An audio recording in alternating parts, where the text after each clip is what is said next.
नमस्कार, सुप्रभात बच्चों। मैं आपकी हिंदी की अध्यापिका। हम पढ़ेंगे आज कक्षा 5 व्याकरण, पाठ 1 भाषा, लिपि और व्याकरण। तो हमारा अध्याय कौन सा है? भाषा, लिपि और व्याकरण। चलिए आइए जुड़ते हैं पाठ से। देखिए, ये बहुत सारे चित्र आपके सामने हैं। देखो, चित्र हैं, बड़े अजीब अजीब से आपके सामने चित्र हैं। तो इनमें क्या है, ये देखिए। ऊपर दिए गए चित्रों को देखिए।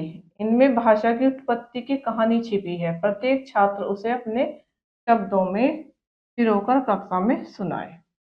देखिए, इन चित्रों में क्या भाषा की उत्पत्ति कैसे हुई, कहाँ से, जो भी है, इसमें सब कुछ छिपा हुआ है। ये जो चित्र मैंने अभी आपको दिखाए, इसमें क्या भाषा की उत्पत्ति है। तो आपको क्या करना है, अपनी कक्षा में अपने शब्दों में पिरोकर अपनी कक्षा में इसको सुनाना है। सभी छात्रों को इसका अभ्यास जरूर करें। चलिए पढ़ते हैं। ऐसा माना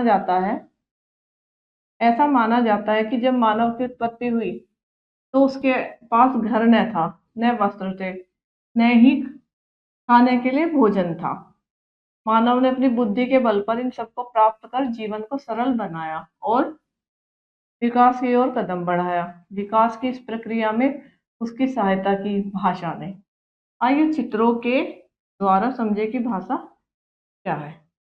जो पहले चित्र दिखाए थे उसमें क्या था, पहले भाई इंसान था, इंसान के पास न खाने के लिए था, न वस्त्र पहनने के लिए था, न रहने के लिए घर था। तो अपने बल बुद्धि से उसने इन सब विकास किया, और उस विकास में इनका सहयोग किसने किया? भाषा ने। चलिए आइए समझते हैं चित्रों के माध्यम से। देखो, भाषा, ये चित्र है, ठीक है ना। देखिए, उपयुक्त चित्रों के आधार पर स्पष्ट है कि हम अपने विचार पूर्ण रूप से बोलकर या लिखकर प्रकट करते हैं। विचारों के आदान प्रदान का यह साधन भाषा है। संकेत द्वारा विचार पूर्ण रूप से स्पष्ट नहीं हो पाते, अतः संकेत भाषा के अंतर्गत नहीं आते। ये देखो, ये भाषा क्या, चित्र के माध्यम से समझिए क्या आपस में बोलकर अपनी बात कह रहे हैं। देखो, भाषा के रूप मौखिक भाषा, लिखित, ये क्या श्याम पट पर अपनी बात लिखकर समझा रहे हैं। तो ये क्या, ये सब भाषा के रूप है। यही भाषा कहलाती है पूर्ण रूप से। जहाँ अपने विचार हम पूर्ण रूप से, जहाँ अपने विचार पूर्ण रूप से बोलकर या लिखकर समझाते हैं, वही भाषा है। इन चित्रों से आप समझिए। अब देखिए भाषा के रूप। भाषा के दो रूप होते हैं, मौखिक भाषा तथा लिखित भाषा। देखिए मौखिक भाषा, इस चित्र में देख लो, ये मौखिक भाषा क्या है। देखो, फोन से एक दूसरे से बात कह रहे हैं बोलकर, ये सब, ठीक। ये सब देखो, यहाँ एक नेता जनता को भाषण दे रहा है, बोल रहा है। हम जब हम बोलकर अपनी बात समझाते हैं तथा सुनकर दूसरों की बात समझते हैं, तो भाषा के इस रूप को मौखिक भाषा कहते हैं। जैसे उपयुक्त पहले चित्र में दादी और पोता फोन पर अपनी अपनी यदि बातें कह रहे हैं तथा सुनकर एक दूसरे की बात समझ रहे हैं। दूसरे चित्र में नेताजी बोलकर अपने विचारों को अवगत करा रहे हैं और लोग सुनकर उनकी बात समझ रहे हैं। इस प्रकार ये सभी भाषा के मौखिक रूप का प्रयोग कर रहे हैं। दादा पोती बोल रहे हैं, सुनकर समझ रहे हैं। ये अपने नेता अपने विचारों को पब्लिक के सामने, जनता के सामने बोलकर अवगत करा रहा है तथा पब्लिक, जनता क्या इनकी बात को समझ रही। तो भाषा का ये रूप क्या है? मौखिक भाषा। यहाँ पर सब मौखिक भाषा का प्रयोग कर रहे हैं। देखिए लिखित भाषा।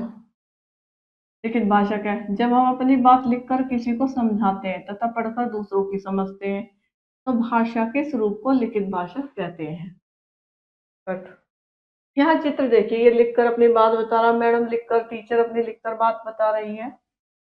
उपयुक्त पहले चित्र में अध्यापिका छात्रों का गृह कार्य चेक कर रही है। इसमें पढ़ना और लिखना दोनों ही कार्य हो रहे हैं। दूसरे चित्र में युवक नौकरी प्राप्त करने के लिए अपना आवेदन कंप्यूटर पर ईमेल द्वारा भेज रहा है। इस प्रकार ये सभी भाषा के लिखित रूप का प्रयोग कर रहे हैं। और हाँ, आपको समझ में आया भाषा क्या है, भाषा के कितने रूप हैं, कौन कौन से हैं, मौखिक रूप के पहला रूप क्या है, दूसरा क्या है, उसको हम कैसे पढ़ेंगे, कैसे समझेंगे। अब देखिए बात पते की संकेतों के माध्यम से भी अपनी बात कही जा सकती है। संकेतों मतलब इशारे से, मैंने कहा खड़े हो जाओ, आप खड़े हो गए, बैठ जाओ। मैंने क्या किया, आपके संकेत किए। जैसे ट्रैफिक पुलिस है, आपने देखा वो संकेत करती रहती है, तो ऐसे भी हम कुछ बातें अपनी समझा सकते हैं। लेकिन इसे भाषा का मान्य रूप नहीं माना जाता। इसको क्या कहते हैं, भाषा का ये मान्य रूप नहीं है, क्योंकि जितने भी संकेत है, हर संकेत को हम अच्छे से नहीं समझ सकते, दूसरे को नहीं बता सकते हैं। तो इसका क्या है, व्याकरण में इसका ज्यादा स्पष्टीकरण नहीं है, ज्यादा अध्ययन नहीं है। ये भाषा के विविध स्तर क्या है, मातृभाषा। अपने परिवार से बच्चे द्वारा सीखी गई उसकी पहली भाषा ही मातृभाषा कहलाती है। आया समझ में आपको जी। यह वह भाषा है जिसे हम अपने परिवार में बोलते हैं। राजभाषा, जिस भाषा को किसी देश के संविधान द्वारा सरकारी कामकाज की भाषा स्वीकार किया जाए, उसे राजभाषा कहते हैं। 14 सितंबर 1949 को भारतीय संविधान द्वारा हिंदी को भारत की राजभाषा घोषित किया गया। इसलिए प्रतिवर्ष 14 सितंबर का दिन हिंदी दिवस के रूप में मनाया जाता है। एक है राष्ट्रभाषा। ये आपको समझ में आया मातृभाषा क्या होती है और राजभाषा क्या है। अब पढ़ेंगे राष्ट्रीय भाषा। हमारा देश भारत एक विशाल देश है। इसके विशाल भूभाग पर अनेक भाषा और बोलियां बोली और समझी जाती है। विशाल देश है तो इस पर क्या है, अनेकों प्रकार की भाषाएं बोलियां समझी जाती हैं, बोली जाती हैं। परंतु इसकी अनेक भाषा और बोलियों के बीच में अधिकतर लोगों के द्वारा हिंदी का किसी न किसी रूप में प्रयोग किया जाता है। सबसे ज्यादा जो प्रयोग किया जाता है किस चीज का किया जाता है, हिंदी का किया जाता है। अतः हिंदी भारत की राष्ट्रीय भाषा होने की अधिकारिणी है। अच्छा देखिए, विविध देश और उनकी भाषाएं। ये होगा देश, ये भाषा, देश भाषा, देश भाषा। भारत में हिंदी, अमेरिका में अंग्रेजी, इंग्लैंड में अंग्रेजी, जर्मनी में जर्मन, फ्रांस फ्रेंच, चीन mandarin। हमारे देश के विविध राज्य और उनकी भाषाएं। देखो भाई, ये इसमें क्या है, राज्य है और उस राज्य में बोले जाने वाली भाषा।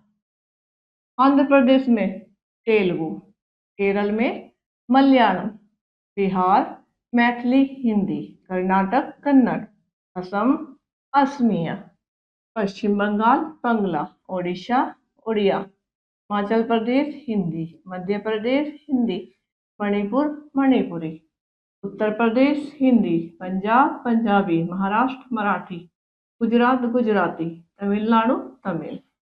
तो ये क्या हुआ, राज्य है और राज्य में बोली जाने वाली भाषाएं हमने पढ़ी। आगे देखिए, अब लिपि क्या है। देखो, सामान्य सी बात में चर्चा करते करते, लिपि क्या है, भाषा को लिखने का ढंग ही लिपि कहलाता है। कैसे, मौखिक भाषा को स्थायी रूप देने के लिए भाषा के लिखित रूप का विकास हुआ है और प्रत्येक भाषा को लिखित रूप में प्रकट करने के लिए कुछ ध्वनि चिन्हों का प्रयोग किया जाता है। उन्हें लिखने की विधि या ढंग को लिपि कहते हैं। हिंदी भाषा की लिपि देवनागरी है। ये हमारा लिपि है।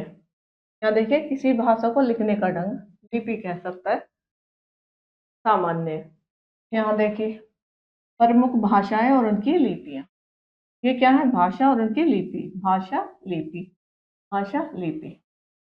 संस्कृत देवनागरी, उर्दू फारसी, नेपाली देवनागरी, जर्मन रोमन, पंजाबी गुरुमुखी, कोंकणी देवनागरी, बंगला बांग्ला, थाली देवनागरी, बोडो देवनागरी, अंग्रेजी रोमन, मराठी देवनागरी, नागरी फ्रेंच रोमन। यहाँ तक बच्चों आपको समझ में आया। चलिए आगे बढ़ते हैं। अब देखिए व्याकरण। शब्द और वाक्यों को सही प्रकार से लिखने या बोलने के कुछ नियम होते हैं। जब हम शब्द और वाक्य लिखते हैं ना, तो उन्हें लिखने या बोलने के कुछ नियम होते हैं, जिससे हम उनके शुद्ध रूप और लिख या बोल सकते हैं। तो व्याकरण हमें उन्हीं नियमों के बारे में बताता है। जैसे ये चित्र देखिए, भैया यह गुड़िया कितने का है। ठीक है, यहाँ देखिए, आज हम तुम्हारे साथ नहीं पढ़ेगा। उपर्युक्त चित्रों को ध्यानपूर्वक देखिए और उनके साथ दिए गए वाक्यों को पढ़िए। ये वाक्य व्याकरण की दृष्टि से अशुद्ध हैं। तो जो हमने अभी वाक्य पढ़े, इनको ध्यान से पढ़ें और देखें। तो ये क्या है, व्याकरण की दृष्टि से क्या है, अशुद्ध है। आइए इनका शुद्ध रूप जाने। देखो, जैसे भैया यह गुड़िया कितने का दिया। भैया यह गुड़िया कितने की है। आज हम तुम्हारे साथ नहीं पढ़ेगा। आज मैं तुम्हारे साथ नहीं पढ़ूंगा। तो ये वाक्य क्या है, अशुद्ध। ये क्या है, शुद्ध। ठीक। भाषा के शुद्ध रूप का ज्ञान कराने वाले शास्त्र को व्याकरण कहा गया। तो आज का अध्याय यहीं समाप्त होता है। आशा करती हूँ कि भाषा और भाषा क्या है, भाषा के रूप, व्याकरण, लिपि, ये सब आपको अच्छे से समझ में आया होगा। और अच्छे से समझने के लिए आप इसका अध्ययन स्वयं करें। और हम मिलते हैं आपसे एक नई कक्षा में नए अध्याय के साथ। जब तक के लिए नमस्कार, धन्यवाद।